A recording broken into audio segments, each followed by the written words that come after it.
Welcome back to the second half of today's forum. My name is Olena Tutova, and I will be moderating today's discussion and schedule.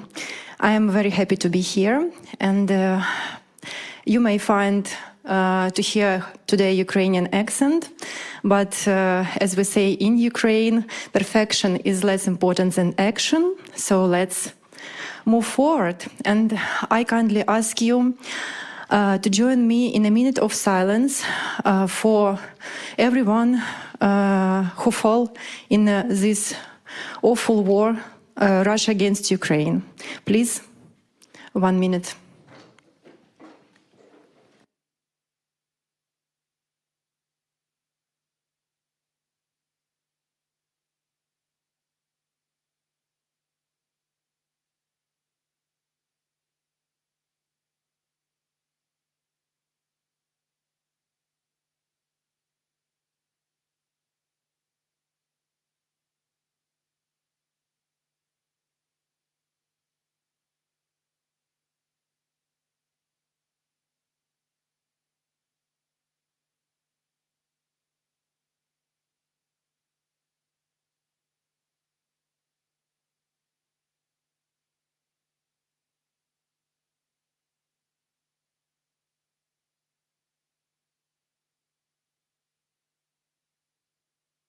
Let's continue our program. Our first panel focuses on the role of technology in strengthening Ukrainian resilience during the wartime and in supporting future recovery. We will discuss how digital solutions, AI, engineering infrastructure, and energy-related innovations have helped maintain essential services, support communities, and create new opportunities for rebuilding. I am delighted to welcome our moderator, Martin Ridi.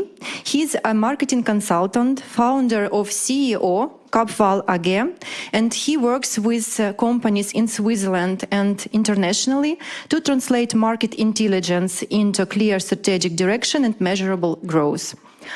Alongside his advisory work, he serves as a head of marketing and sales at Airways Medical, leading the global commercialization of an innovative medical devices.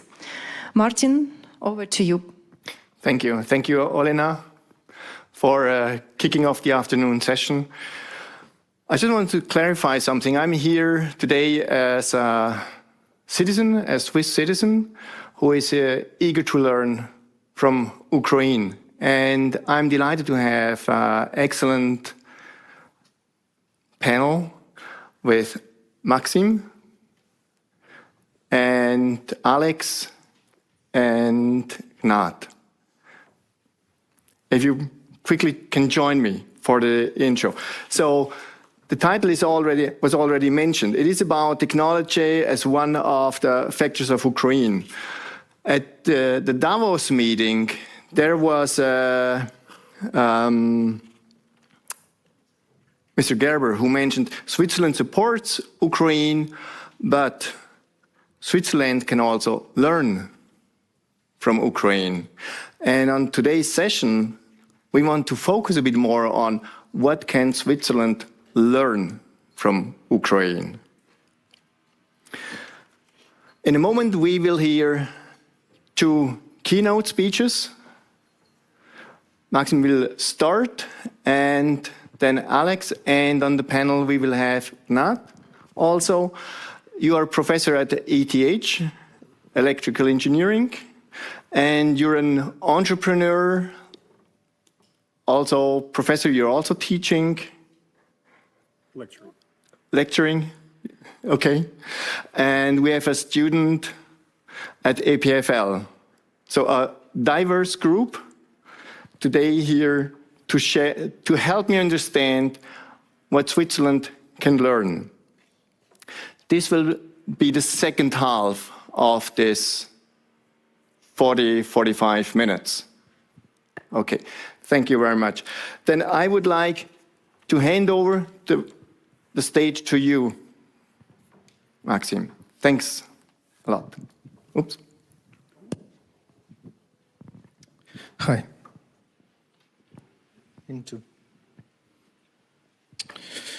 All right. Good afternoon, everyone. I'm very privileged to kick off this panel on technologies for Ukraine's resilience. And I would like to thank you each and every. This is a big audience which is full here today. Thanks for being here for this important conference. And also thanks for being here for Ukraine and for Switzerland.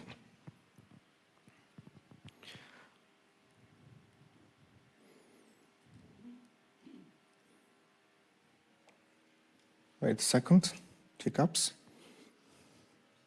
So probably good way to start would be to align what is resilient economy. You can find a lot of different terminology up there. One of this is that resilient economy is a system which is designed to withstand and to recover and then to adapt to external shocks. One of that is war for Ukraine. So now think a little. From the high school, we all remember that the prime goal of economy is growth and prosperity. And resilient economy is very different. Resilient economy is foremost about resistance and recovery, and then, only then, it's a growth through adaptation. So Ukraine is under war, so it's obviously must be resilient, must build resilient economy. It's no secret that our enemy is much bigger. And in this context, Ukraine is often compared to a steel porcupine. Porcupine is a small animal, but despite its size, it's very fierce when it comes to self-defense. It's very difficult to hunt it down. And then porcupine is actually an analogy which comes all the way back from the World War II. So it turns out Switzerland used to be compared to the porcupine back then, when they were threatened by the bigger enemy, Nazis. And it actually meant to be an insult, because porcupine in German is Stachelschwein. So Nazis wanted to say that Switzerland is small, insignificant, maybe inconvenient, but small. And what Switzerland did is something that becomes a very classical example, how nation take insult and reclaim it as a badge of honor. So Switzerland has built, as we all know, so-called national redoubt to make itself really difficult to size. And then Switzerland survived, as we all know. Now it's coming back to Ukraine and to our realities. There are 4 pillars on which resilient economy is built upon: diversification, adaptation, social, and finances. Just to go real quick, a resilient economy must be very diverse. Not just one economy sector or two, but as more as possible, and also within the economy sectors, as many products as possible. We all see it if we discuss, for example, drones.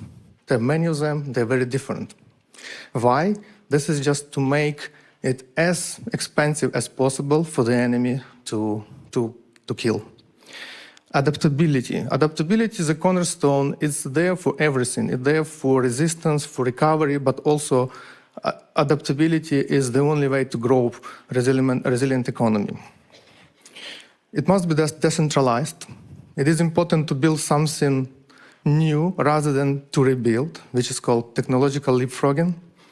And also the timing of everything must be as fast as possible. You know, logistics, decision-making, all the processes shall be fast and shall be very discreet. Social safety net. Despite hard times such as war, social aspects are very important for resilient economy.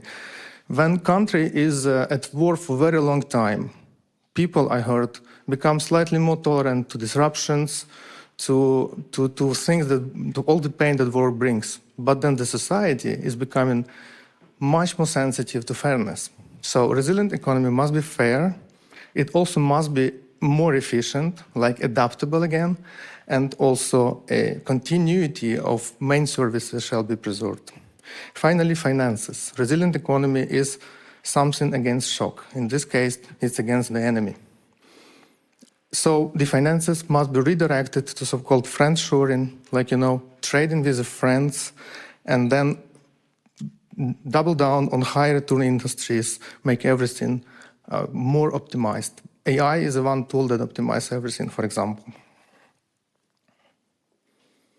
If you look at all these 4 pillars, the common denomination is education. So if you look about this, about all these pillars, the education is the key for adaptability. This is all done by people. So my main message of this talk is that we in Switzerland shall help education in Ukraine, and we shall help people who teach and who study. Talking about people, Ukraine's people are resilient. I'm having here a very humble, faraway view on that, because I'm living and working in Switzerland, which is abundant on comfort. But I'm fortunate enough to host people from Ukraine. The last delegation that I welcomed was from Kyiv School of Economics just 3 weeks ago. And what these people say is chilling, it's also honestly fair and a little bit on the optimistic side of the things. I'll give you a couple of quotes what they say. For example, Kyiv is livable. And think about it, there are drones, sometimes every night, sometimes twice a week. But despite that, the war habits make it livable for these people. So people living in Kyiv and working in Kyiv say it's livable. How much courage? The second one, I believe Ukrainians in the audience would recognize. That's a saying we have in Ukraine. The work wouldn't do itself. Again, despite every shock that is happening, every intermittence and interaction, you shall be keeping doing up the work. And just a couple of days after this delegation went back home, their university, their mail building was attacked by drones. And next day, they still carry out the open day for future students. So the work cannot do itself. And then one more, the last attack was not too serious. Okay, that's already on the teasing side. But I think every attack is serious. But people who live thousands of attacks, they develop the comparison habit that some are more serious than the others, and then they talk about it. So you can only live through a good dose of humor. A very important rule is to keep education in Ukraine uninterrupted. On a couple of slides, I'm going to tell you what is going on, and then I hope we discuss what can be possible in the future. There is a foundation called Safe ED. So one of their mission is to repurpose underground floors and bunkers to the livable classrooms. And that's what they do. You see here on the slide before and after. On the upper row, you can recognize the stairs on the back on the both pictures. So we see that it's really the same room that's been very much abandoned, and now it's a middle-sized classroom. They do it primarily close to the front lines, but also all over the Ukraine. That's a very important mission to keep education uninterrupted. The goal here is school, also kindergarten, but the school children up until the age of 16, 17. When we go to the high school, this is only one of the problems. There are more problems.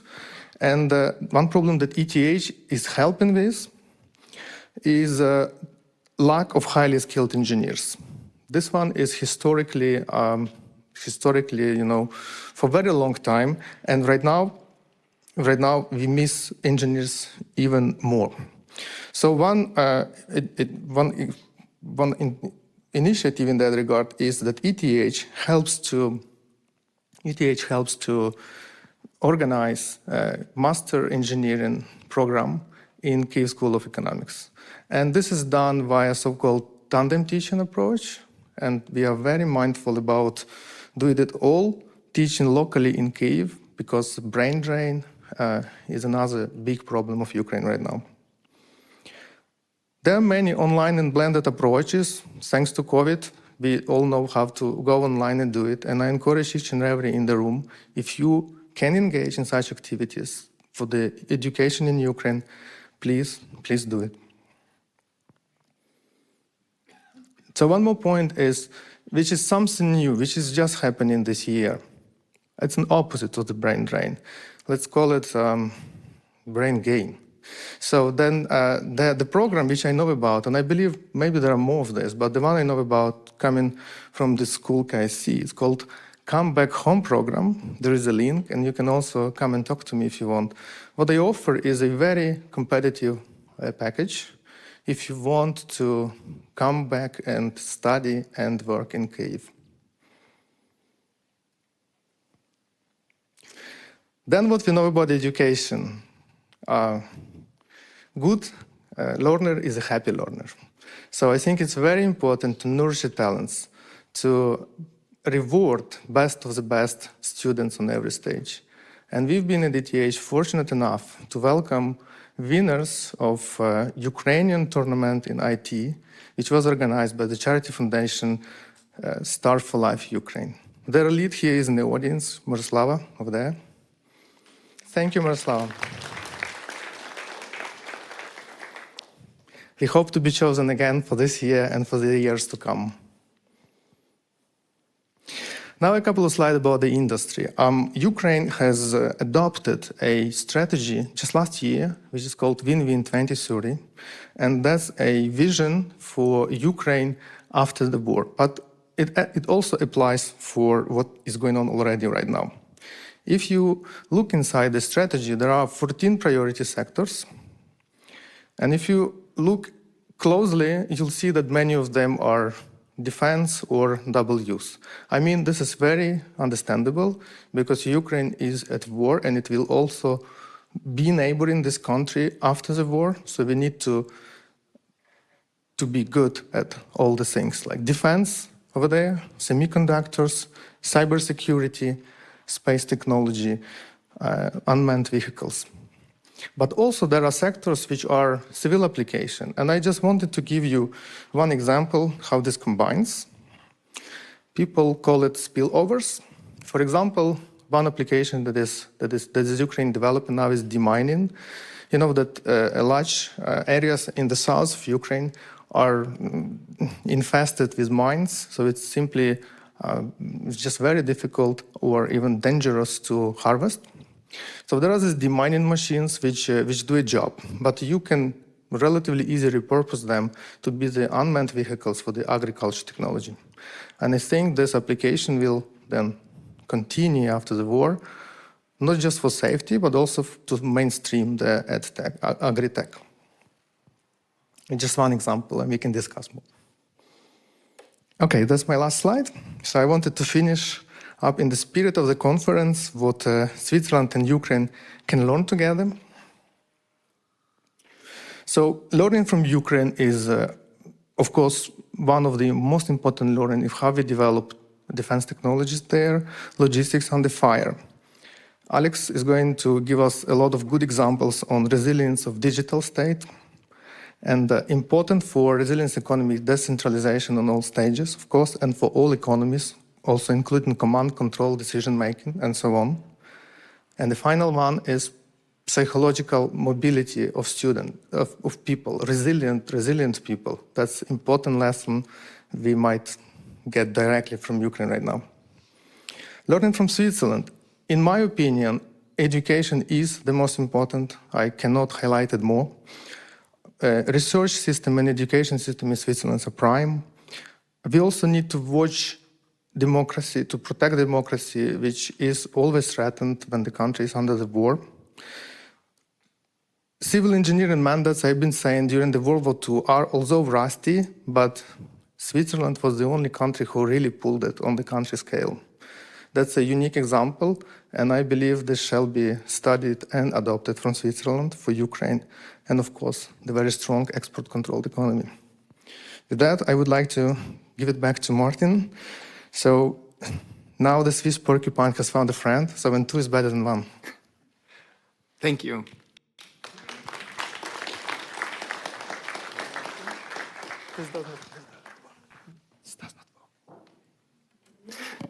Thank you for this very inspiring speech. And we are handing over to Alex.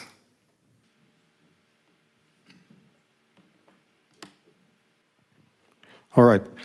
Thank you very much for having me. My name is Alexander Rachenko. I'm originally from Ukraine, but I work and live in Switzerland for over a decade. And a couple of words about myself as I new to the ETH community. So I'm in technology space all of my life. I started my career 3 decades ago as what we will call nowadays a junior software engineer. And I went through each and every step in a career ladder in our industry. And now I'm a co-founder and a top executive and a board member of several technology firms in Europe and the United States. I occasionally lecture in a university, primarily in the United States, like in Harvard, in the largest business school in the US, Thunderbird, and some of the Ukrainian universities as well. But I'm not an academia guy at all. I'm rather a practitioner who's happy to share my views on technologies and, first of all, how business and society using the technology. Also, I'm a proud co-founder of the Ukrainian Shule in Zug, and we have a great story of collaboration with local authorities during the full-scale invasion, because Zug happened to be the only city across Switzerland where kids of Ukrainian refugees, they started their integration into Swiss educational systems through the Ukrainian school. And there is a QR code with a link on my LinkedIn profile, so feel free to connect. Right. The name of this conference is Learning Together, and I'm very happy that this concept is not totally new for me, because back in 2019, I was honored to co-found a Swiss digital hub in Ukraine with then ambassador of Switzerland to Ukraine and Moldova, Guillaume Chauvet. And this concept we developed further with his successor, Ambassador Claude Wild, and that's a great surprise and a great pleasure to see him in the audience today. The concept was very simple. So the embassy were inviting leaders of Swiss businesses operating in Ukraine and in Central and Eastern Europe, and I was bringing Ukrainian technology experts and leaders to share their expertise and views on disruptive technologies like a blockchain or big data. And interestingly enough, those Swiss business stakeholders, they were not only learning for themselves or their operations in Ukraine, they were sharing this knowledge, what they learned from us, with their headquarters. And that's how my company, for example, we acquired a number of clients here in Switzerland, for example, in telco sector, in financial services and pharmaceutical. Unfortunately, with the beginning of the full-scale invasion, we naturally postponed that, because all businesses and the people and the embassy, they had more important things to do, frankly speaking. But I really do hope that we will relaunch this format, as the willingness to learn from the recent developments in technology in Ukraine is rather high, and the people from all over the world, they're coming to Ukraine to learn from the industry.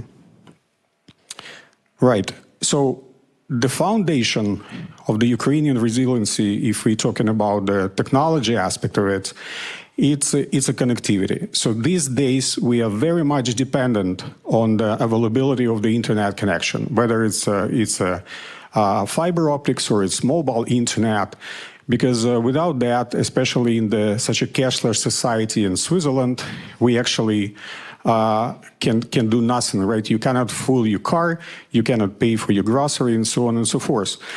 And before the invasion, Ukraine took lots of efforts to be better prepared in terms of the resilience of the telco infrastructure and internet infrastructure.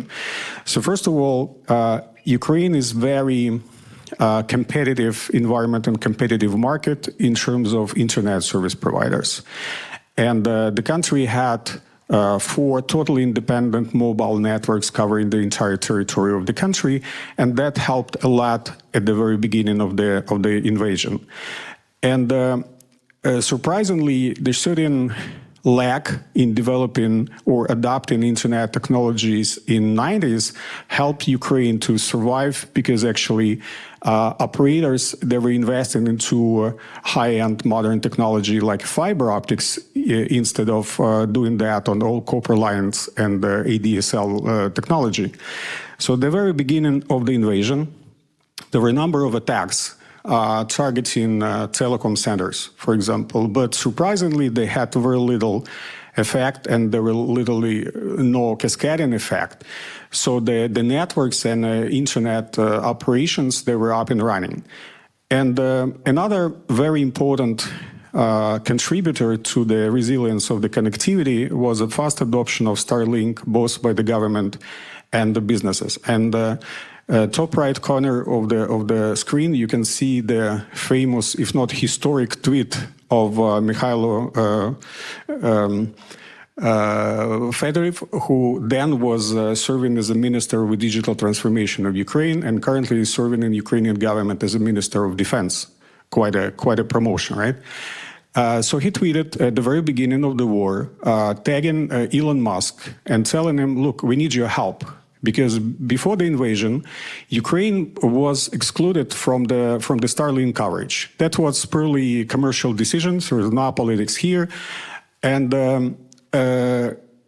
Elon replied almost immediately, and not only changed their settings with geofencing and allowed Ukrainians to consume services with a Starlink internet, but also sent tens and tens of thousands of terminals to Ukraine.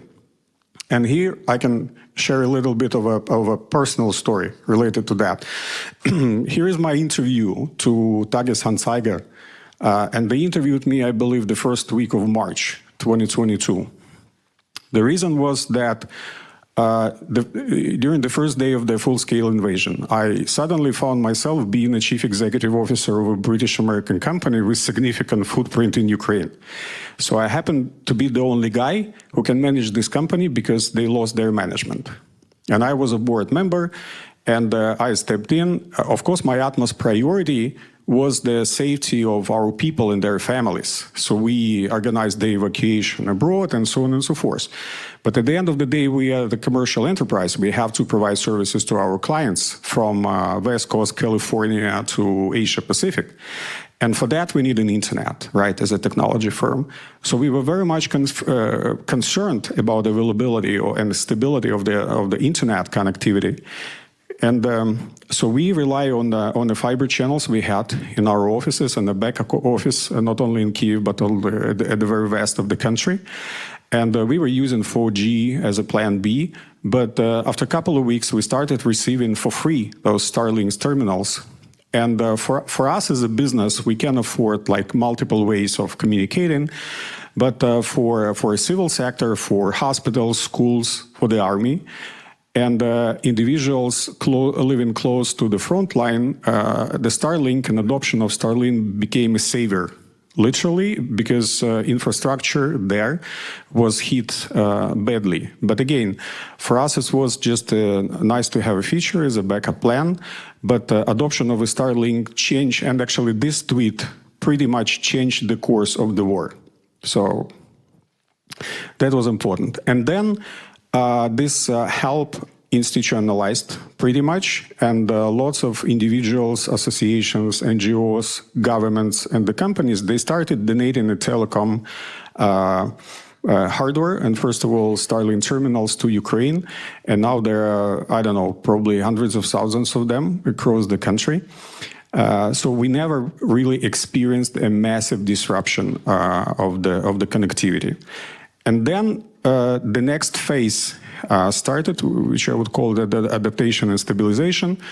The Ukrainian carriers migrated pretty fast to a new technology called XPON, and the feature of this technology is that it does not depend much on availability of a power supply, except for the 2 points, so the transmitter and your Wi-Fi router at home. And in both those places, it's easy to have a backup electricity supply, right? So unlike traditional technologies, it doesn't matter if throughout the 1,000 mile between the website and yourself, there are sources of electricity.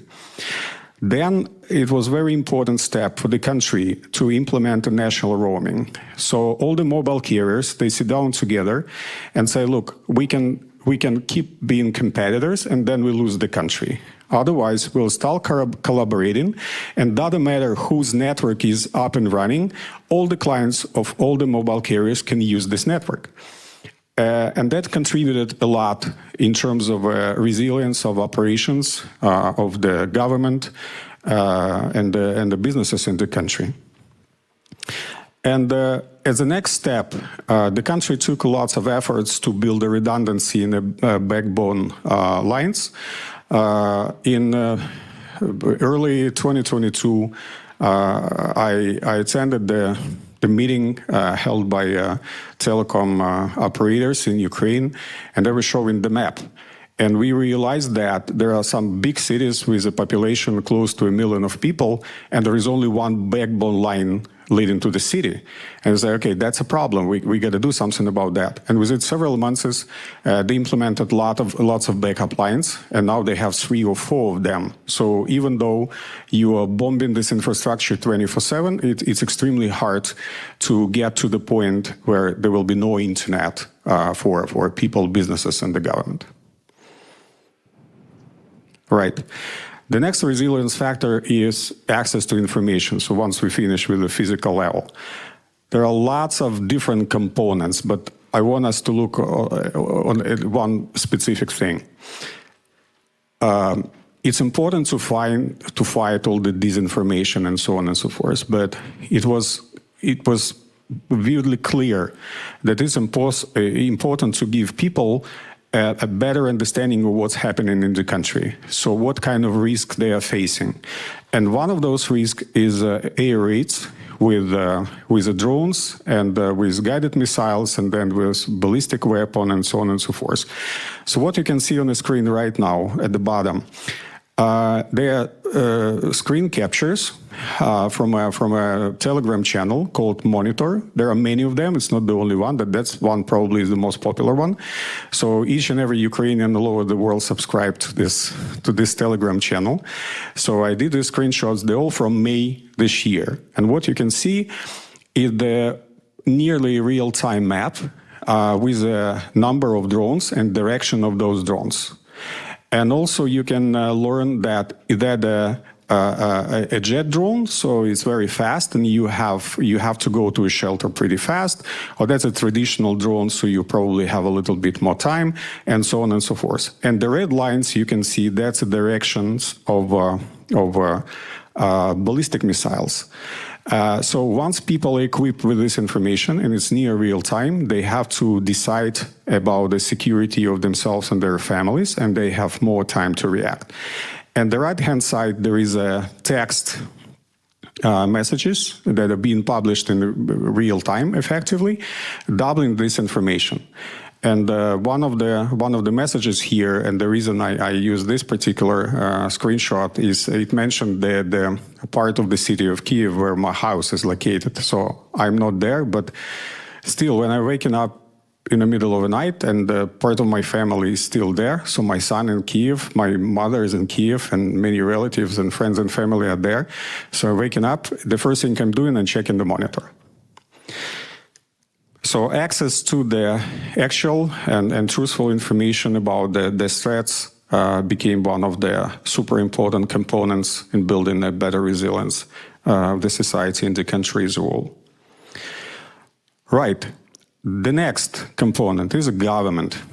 Before we look at the technology side of it, we have to ask ourselves, what is government these days? So many of us in many countries tend to believe that the government is a nice big buildings with the columns, right? And there are serious people there wearing neckties and making some strategic decisions. But I think this concept is a little bit outdated, because these days, especially in a time of crisis, what is government to me?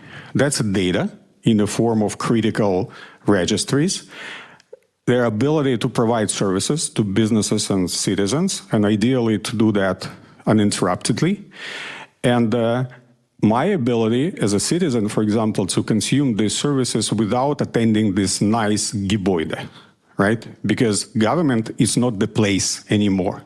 That's a function, right? That's the data and the process and the systems that connects this data and the processes implementing the laws and regulation.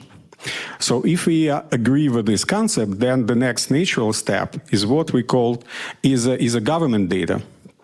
And the government data, that was the interesting journey.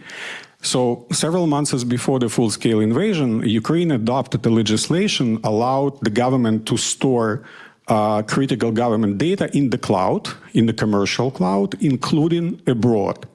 Frankly speaking, still, this is a very questionable decision to many. And first of all, because it totally contradicts to the concept of a digital sovereignty, right?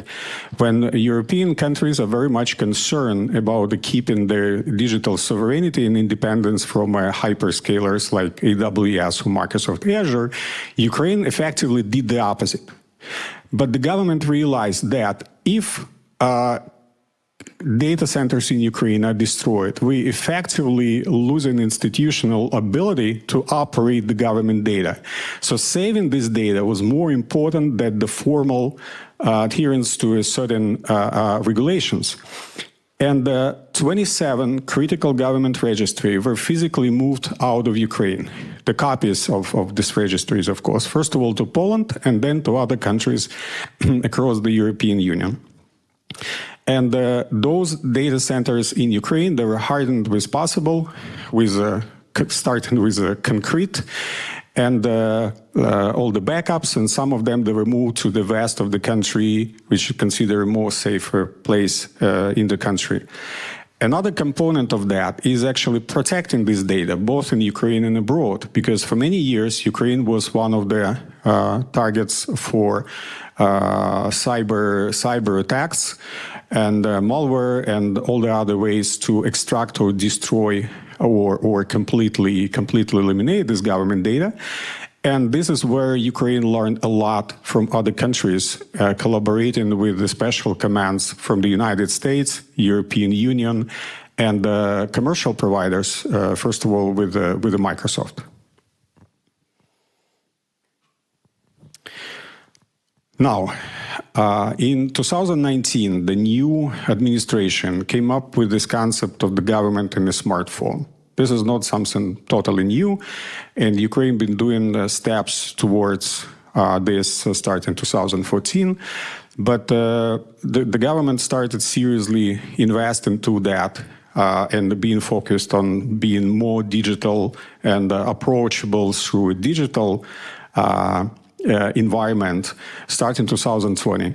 And kudos to Switzerland, because starting day one, effectively, most of these efforts financed by the Swiss government through a set of programs, and altogether, Switzerland invested over 50 million Swiss francs to support the development and the rollout of digital government in Ukraine. And we end up building what is called DIA. By the way, not many people even in Ukraine know that DIA stands for Держава і я, meaning that government and me. And that's first the web portal and then the mobile application. And I think each and every adult Ukrainian, we have this app on our smartphones.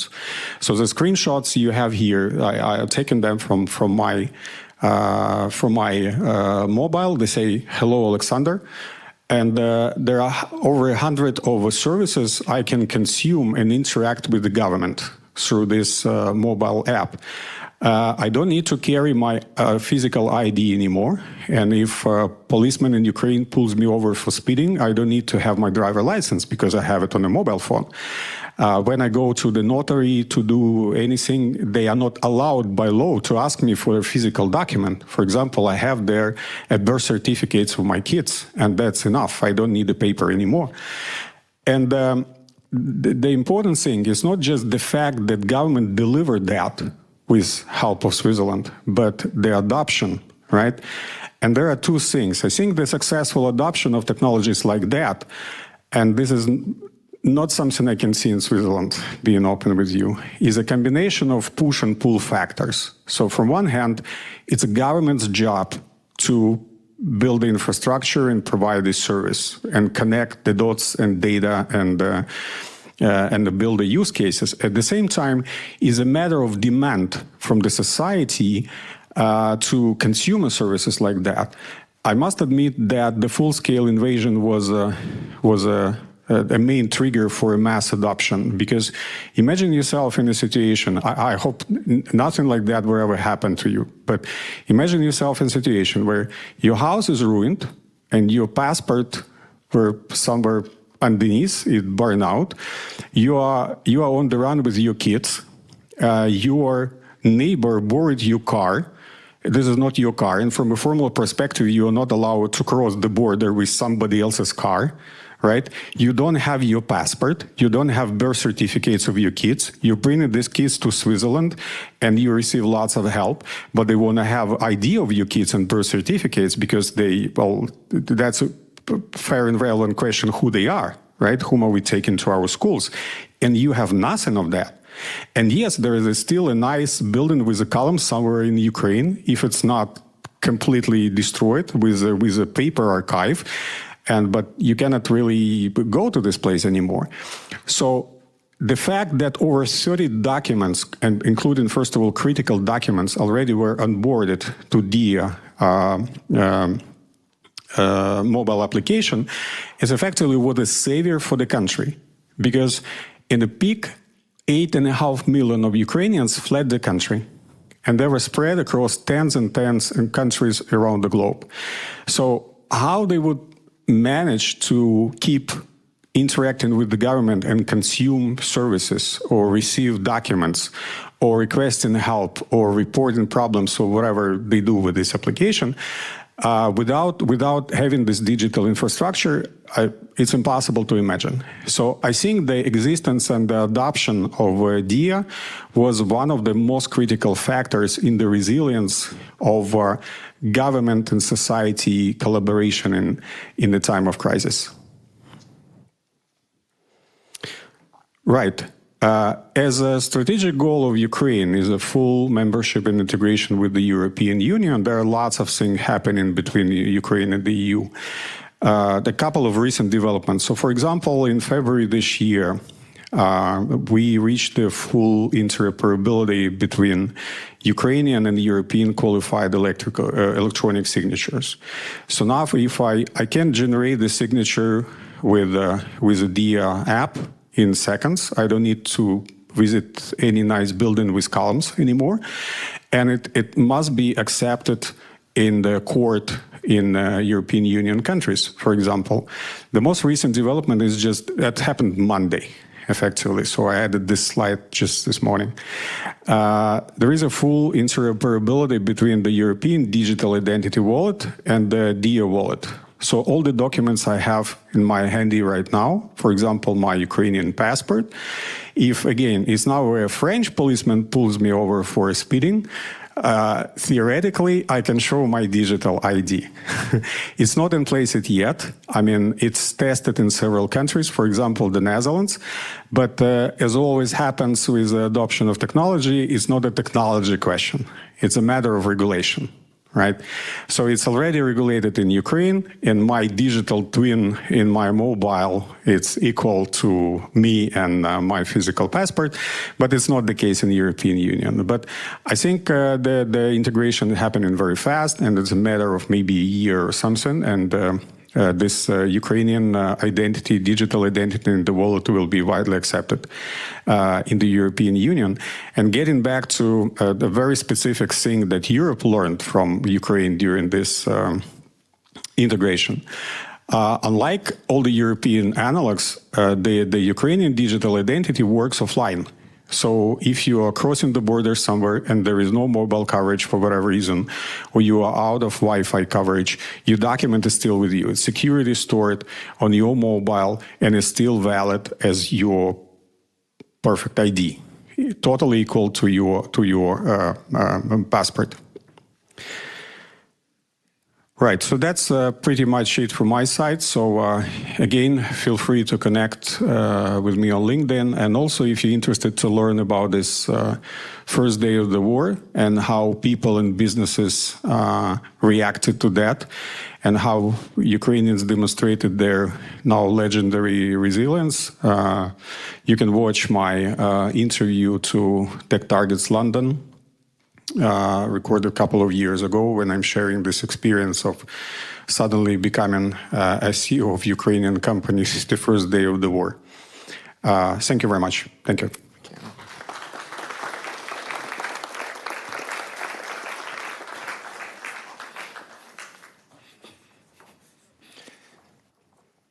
Thank you, Alex, for this very insightful presentation. A lot of it, to me, was very new. Also, during the preparation, when we had the preparation, we started out with the question, what can we learn from each other? And at some point, to me, it became clear, it's actually about, it's Switzerland to learn from Ukraine. Also, thank you, Maksym, for your presentation. So it seems like we have to share the microphone, but we will manage it. So I would actually like to hand over the microphone to you, because I didn't introduce you properly. You're studying a topic, or you're working on researching on a topic that is very crucial. It's about what can be built from the rubble, right? If you can explain it quickly in your words, what you're doing to the audience. I mean, one of the research topics is reconstruction from the demolition waste, and that actually started before the war in Ukraine for sustainability reasons mainly, with target of other countries, but especially it is valid in Ukraine given the lot of demolished buildings and the possibility to rebuild them in efficient and sustainable manner. Thank you very much. I think that's important. This is a topic that is also relevant for Switzerland. Thinking about landslides and the climate change going on, thawing permafrost. I just need to check quickly the time. Okay. You mentioned education. This is the base. This is the base that is required to develop the industry. Can you share a bit more how you see this? And also, Alex, what do you see? Do you agree with this statement that the base of an industry, of a growing industry, a thriving industry, is education? Yes, absolutely. Since the moment I was graduated in the late 90s, there always was a gap between the education and the industry and the actual needs of the economy. And I'm happy to see that is narrowing, right? Because educational system works alongside with industry. Industry invests a lot to receive people with skills and qualification that required by real life, right? And I think the practicality, if you like, and pragmatism of the educational system helped Ukraine a lot. Because people are not operating some theoretical concepts, because in a moment of crisis, you are very limited in time and you have to make decisions fast. And one of the reasons Ukraine is so successful and resilient these days is actually a short cycle of innovation. So when you think the military is more vivid comparing to a civil situation, but if you build a new version of a Leopard tank, it normally takes you 10 years. In Ukraine, in the military sector, the life cycle of innovation, the cycle of innovation is weeks. And the feedback collected from the front line, so people just type in instant messaging to the designer of the drone saying that, man, it doesn't work, do something about that, because they changed the frequency. And the guy sitting overnight in the lab and changing the frequencies and delivering the new drone next day. Well, maybe I'm green shifting a little bit, but okay, it's not taking years, right? It's taking days. And that's how we learn, sometimes the hard way. unfortunately, but that provoked this short cycle of innovation. And in the education, but again, you have to learn from foundations. You have to have this background and a strong educational system and people with engineering background and many other backgrounds in chemistry, materials, or whatever, to be able to innovate fast. Mm-hmm. Maybe I can add a couple of questions. So, to my opinion, just generally speaking, education and industry, they are intertwined. So on one side, the industry are built by people who are just educated, but on the other side, people who study, they want to know where they are going to end up doing. So what is industry for them? So that's why I'm also very happy to see that, the education becomes much more practical in Europe, due to circumstances.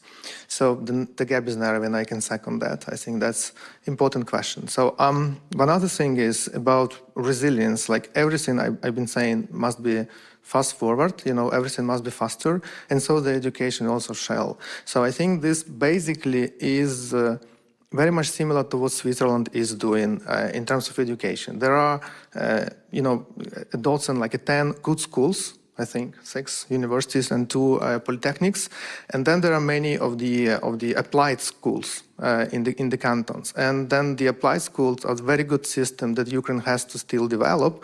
We call it in Ukraine vocational training. That's basically a kind of between Berufsschule and advanced school, so that you have here in Switzerland. And I think this is what Ukraine is doing right now. And it shortens the cycle because you basically learn by doing. So this is a very natural way of learning. Kids are learning this way and engineers are learning this way. So so that's how it's do. May I just hand over the microphone? You have. Now we have 3. Yeah, we got all of them. Excellent. Where does this leave you, Nat? You're a researcher and I think you came to Switzerland only a couple of years ago. No, I mean, some years ago, yes. Some years ago. What is your experience? No, I agree that education in Switzerland is closely related with the industry, and I think it's the huge benefit for people who are more theoretically oriented, maybe like me, they can continue going with PhD, or who are more like practice oriented could use this apprenticeship system. And I think in Ukraine, I mean, I finished school in Ukraine, so we study a lot there, and a lot of subjects, and a lot of them are not practically oriented. And I think for many people that would be a benefit. So I think, but I think Switzerland can also learn a bit from Ukraine, because the foundational system of the education, especially in school, is very strong, coming back from years. And I think Switzerland can also adopt a lot of diverse subjects and a lot of diverse attention of students to learn how to manage their time. That is one of the primary skills for people to learn coming out of educational system, and for working effectively and doing a fast iteration cycles on innovation. Thank you. Thank you. We have heard a lot about the cooperation between Switzerland and Ukraine already, about the DIA. Is there anything, are there more topics, are there more projects going on that were not mentioned that you could describe? So in terms of education, there is a program with Berner Hochschule, I believe, that is concerned rebuilding Ukraine, and it goes together with Lviv Polytechnics. That's the one I know about. Otherwise, there are several charity foundations in Switzerland that offer help for Ukraine to be mentioned. And can you help me on that? Nothing that I know of, and that concerns me. Frankly speaking, because as I said, starting day one of building digital governance in Ukraine, Switzerland was a supporter of that and the sponsor of this process. At the same time, I must admit that other countries, they are learning way faster from Ukraine than Switzerland. And I can only back that, for example, vocational training and lifelong learning is something we have to learn from Switzerland a lot. And we missing that and that's the obstacle to a certain extent in building a more efficient economy in the labor market and so on and so forth. But in terms of adoption of technologies and delivering the practical use cases to citizens and businesses and the society as the whole, I think Ukraine is much more advanced than Switzerland. And that's an interesting story because from one hand, Ukraine is trying to decentralize, and the war boosted that process significantly. At the same time, Switzerland is by design built as a very decentralized way. So you already have lots of great preconditions to be extremely resilient, and you are resilient. But at the same time, that's a complication if you want to roll out something nationwide, because consolidation of the data and the processes. I give you my personal example. So when Switzerland introduced the digital ID, I subscribed for that. I received one. I was very happy, and I was thinking, okay, it's probably going to be experience comparing to what I have with DA in Ukraine. And it needs to be renewed every year or every couple of years, I don't remember. And I received an email to renew, effectively just re-log in to the portal, government portal in Switzerland to renew my digital ID. And I started thinking, have I ever used it once in a couple of years? And I realized that no. Even though as an individual, as a businessman, as a taxpayer, I'm constantly interacting with a number of authorities on a Gemeinde level, on a cantonal level, on a federal level, but there are no use cases. I mean, the infrastructure is perfect, the idea is great. So where is a use case? Why I still have to maintain a separate login to each and every different in AHV, different when I submit in my taxes and so on, and I have to wait a physical letter to come with a password like in 20 symbols, and I'm old enough to not type them properly, and I give up. I forwarded this email to my account and I say, you do that. There is also second authentication always.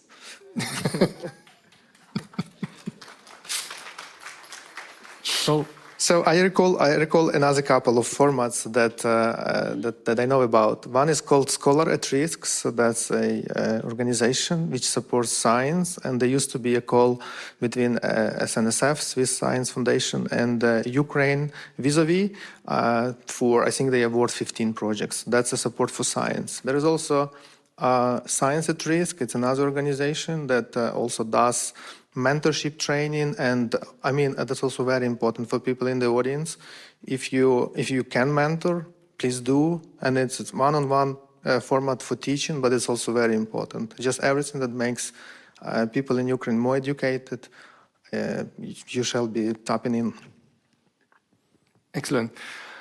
What is your take on this topic? I think we talked about the adoption, and especially in the lecture, Alex mentioned that adoption of DA in Ukraine was mainly started happening during the war, when it was actually needed, when the house was destroyed and you didn't have an ID.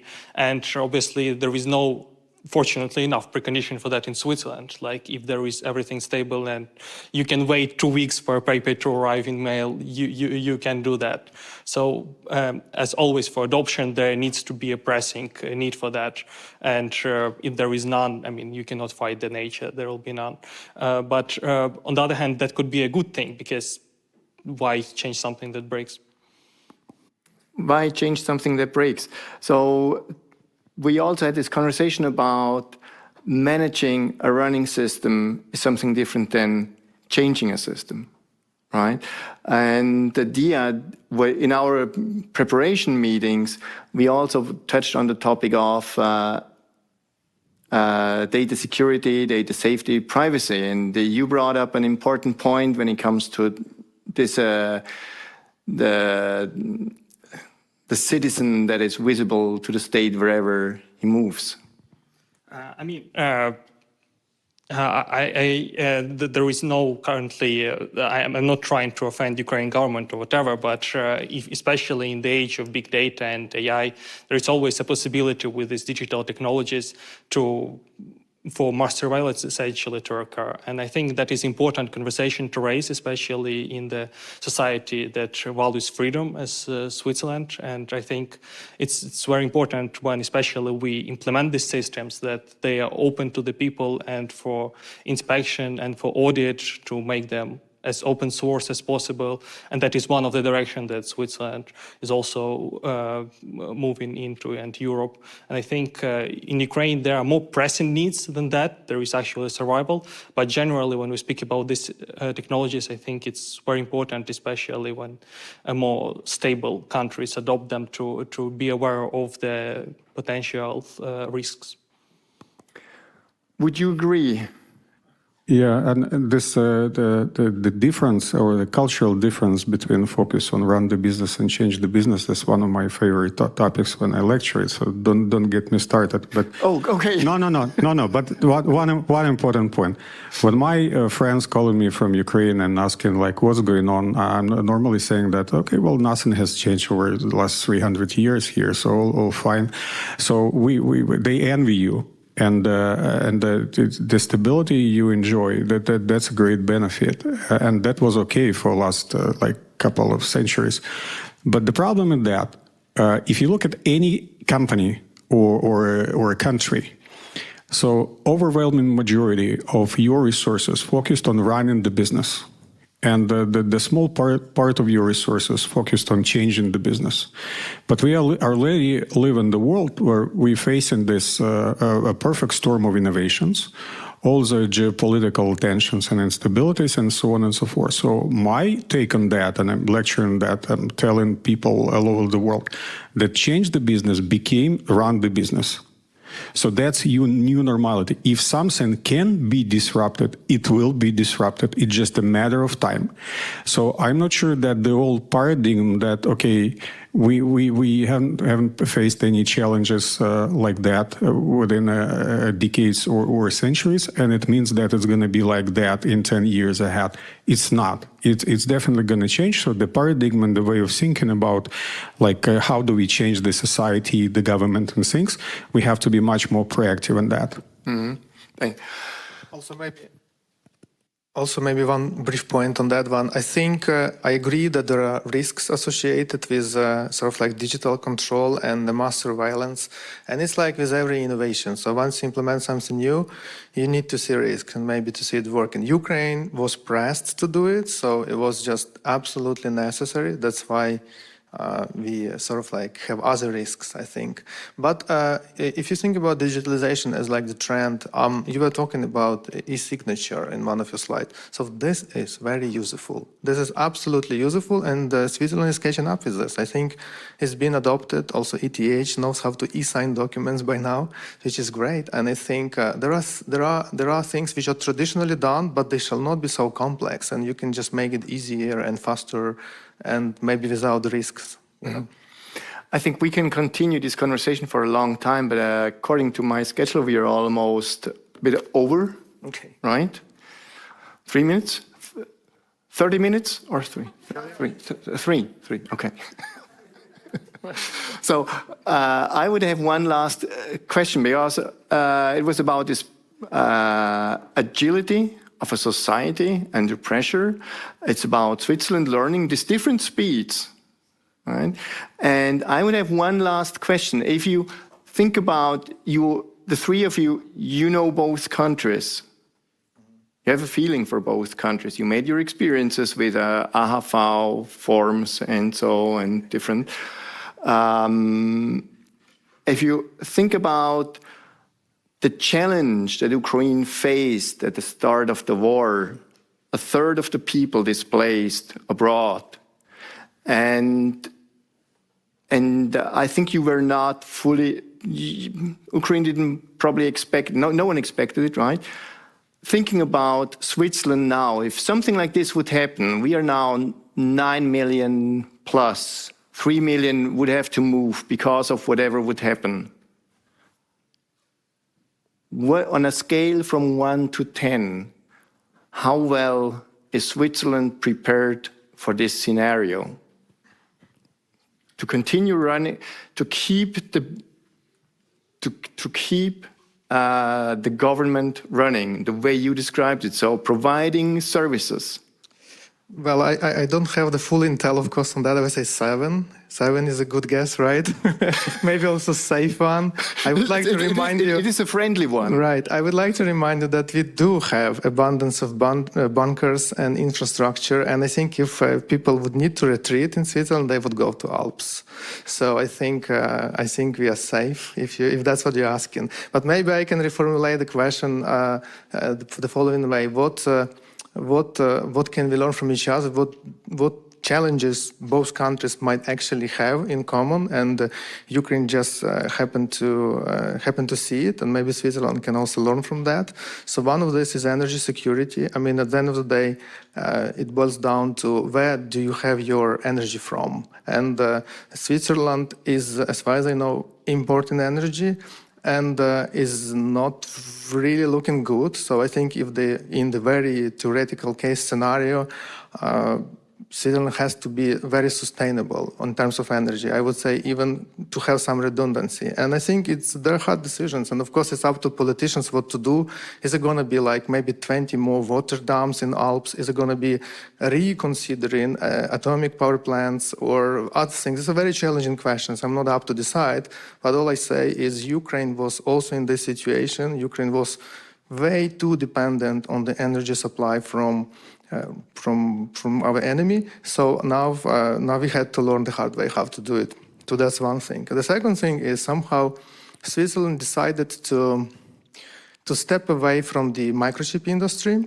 So there is no any foundry here, and also not very, very huge clean rooms like Belgium, for example, has. And I think if you combine these two together, microchip and energy, you would end up with this AI topic, which is everywhere. And I think that is then eventually the future, and the security Switzerland has to double down. Energy is important, and the answer is renewables plus nuclear, whether we like it or not. Energy is not very much on my topic, but I was so surprised to learn a couple of days ago that after all these barbaric attacks on power plants and generation and distribution of electricity in Ukraine over the like December, January, February period, these days, as we speak, Ukraine is a net exporter of electricity. So the half of a generation was ruined, physically ruined in Ukraine as of February. And now the country, with tens of millions of people living there and a high consumption of electricity, because Ukraine is not the most energy efficient country, unlike Switzerland, we are net exporter of electricity. So that's coming back to the resilience of the country. But getting back to to assess Switzerland from this regard. When Ukrainians asking me, so what is Switzerland? I'm telling them that that's the country built around SBB and DPost, which is very much true. This is how we interact with the outer world, right? That's and all the delivery services and many digital services, we end up receiving something with DPost, right? When we go somewhere, that's either you driving or this is SBB. And for example, the mobile app of SBB, to me, is probably the best railroad application in the world. However, sometimes they do just think in the sake of beauty, and the last update is actually worse in the user experience. But that's details. I mean, it's still great. So, and combined with the natural decentralization of Switzerland, I think the country is very well positioned to be super resilient. But what the country is lacking is this ability to interact with the government and consume governmental services without going to all the nice buildings with columns and sending letters. So once you build the digital infrastructure and deliver that to people, and you promote that and people adopt that, you will be 100% on the safe side. Thank you. So you give a 6 or a 7? Well, 6, 7 these days, it's a controversial term. But yeah, mathematically, yes, I would say okay. 6 or 7. Not. What is your number? I would say is also around 7, more leaning to 8, because of amazing infrastructure, Swiss Post, of transport, also the infrastructure of dams and different alternatives of energy. I think is great. And I just wanted to raise one topic about, especially in today's uncertain global economy, where most of the Europe depends on USA, and tomorrow another legislation could be passed where it's harder to store data there. And especially in university, essentially, we got rid of our local ID system and now use Microsoft. Reliance of these Western and mostly American solutions are now in Switzerland, the direction that Switzerland is taking, but I think it's a wrong one, that it would actually need to reverse, where local solutions and local data storage is one of the key to resilience, especially in the age where we live in digitalized economy. Thank you. We are over time. Yes. It's an excellent conversation. Just one sentence from each of you, a closing remark. Just one sentence, a short one. Education is the key. Thank you for supporting Ukraine and your readiness to learn from us. Better safe than sorry. Excellent.